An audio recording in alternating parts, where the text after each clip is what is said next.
تعالي بقى اقولك ازاي خللت الفسيخ دون في 5 ايام بس. والله في 5 ايام بس. بصي بقى، انا غسلته كده غسله محترمه تحت الحنفيه، ومش هنشف اي ميه، هسيبه بميته كده لان انا اصلا هحط له ميه. ايوه هحط له ميه، ما تستغربيش. كنا بنجيب المناديل ونقعد ننشف في الخياشيم ونلفه في اكياس عشان نخاف عليه من الهواء. لا انسى الطريقه دي خالص، انا جبتلك الطريقه دي من اكبر فسخاني في نبارو. كلنا عارفين بقى فسخين نبارو الفسيخ بتاعهم عامل ازاي. هاتي كده علبة التلاجة بتاعتك. الكمية دي يا بنات 2 كيلو، وده نص كيلو ملح خشن. النص كيلو ملح خشن ب5 جنيه. تمام يا بنات. وجبت كيلو البوري ب110، يعني ال2 كيلو جبتهم ب220، وكان بوري لسه طالع من البحر. يعني اتأكدي ان سمكك يكون طازة، ودي اهم حاجة، ان هو ما يكونش بات في تلج.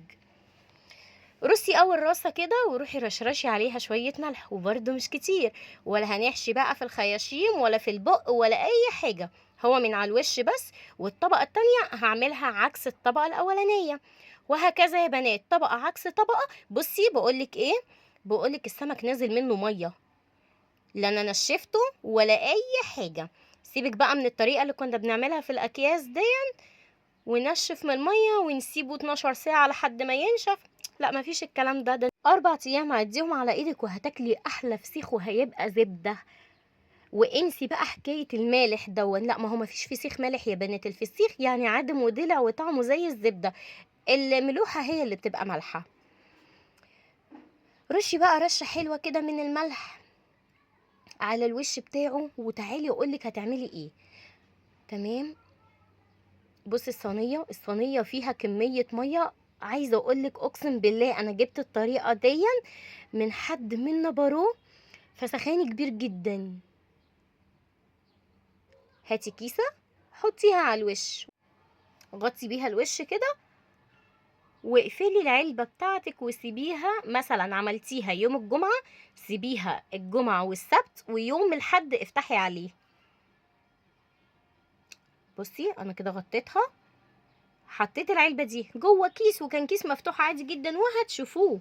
وسبتها في ضرفه المطبخ لمده يومين، وصدقيني ما كانش فيه اي ريحه كريهه.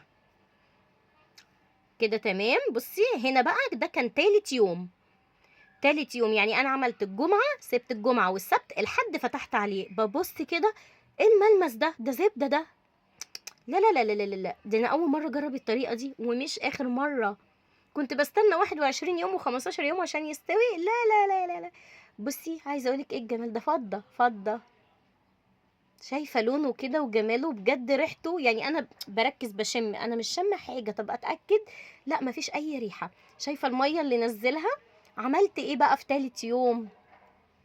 جبت نص لتر من الميه، 2 كيلو عليهم نص لتر من الميه، وشويه من الملح الخشن. ما هو الملح اتبقى معانا فهناخد منه شويه. انا مستخدمش نص كيلو يا بنات زي ما انتم شايفين. قلبت الملح ده كويس جدا جدا لحد ما داب معايا شويه، ورحت نازله بكميه الميه دي على الفسيخ. ايه ده، ميه على الفسيخ؟ اللي هي السرشه يا بنات، اهو كله قدام عينيكم، ولا تقولي لي يدود ولا تقولي لي يعفن ولا اي كلام. ده احنا بنخلل فسيخ، يعني ميه بملح.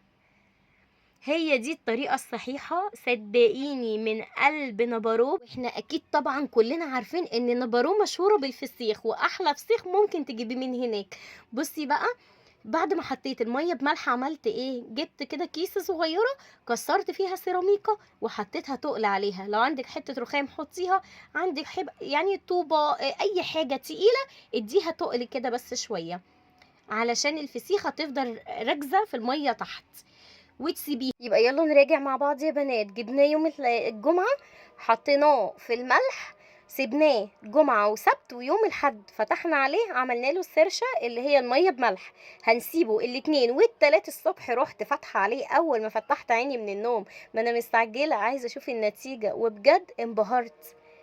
اقسم بالله، وانا لما بقول اقسم بالله انا ما بقولهاش كده من فراغ، الا اذا كان افضل طريقه وانجح طريقه للفسيخ. يعني في 5 ايام ولا 4 ايام هناكل فسيخ، واحلى فسيخ كمان. الكيلو بره بقى ب400 جنيه. طب واحنا نجيبه ليه ب400 جنيه؟ ما تعمليه في بيتك ووفري ودبري وحوشي كمان. بصي الحلاوه، مش قادره اوصفلك قد ايه هي زبده في ايدي، بجد حاجه ولا اروع.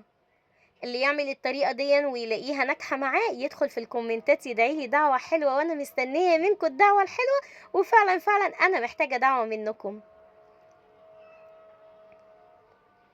بصي ان انا قشرتها، وعايزه اقولك بقى مفيش واحده فتحتها الا وما لقيت قلبها بامبا بامبا بقى، بامبا بامبا، يلا نخلي الحياه بامبا. بصوا الكلام، لا لا لا لا لا لا، وفصوص فصوص كده، ايه الحلاوه دي؟ بصي الشوكه بتطلع معايا بمنتهى السهوله. لا يا بنات انا مش مصدقه، بجد بجد حاجه كده ولا اروع. بصي بالسكينه وبتطلع معايا ايه، لوز اللوز بألف هنا يا رب الكل اللي داق منه. بجد يا بنات حاجه حلوه قوي وجميل قوي، وجربي الطريقه دي. هستناكي تقولي لي في الكومنتات عملتي ايه، لازم تقولي لي وتعرفيني، عشان بجد انا واثقه ان هيعجبك قوي. وبجد ملهوش اي ريحه، ما غيرليش ريحه المطبخ نهائي. انا كنت الاول يا بنات بعمل الطريقه اللي هي حط كيس جوه كيس جوه كيس، ويا لهوي بقى ما اقولكيش على الريحه بتبقى عامله ازاي. بامانه ربنا مفيش ريحه وطعم ولا اروع. ايه الحلاوه دي؟ بجد اعملي كده ودوقي حبايبك، وبألف هنا وشفا يا رب الكل اللي داق منه. وانتوا كمان بألف هنا وشفا ليكم لما تجربوه وتعملوه وتقولوا لي رأيكم. على خير ان شاء الله في فيديو جديد.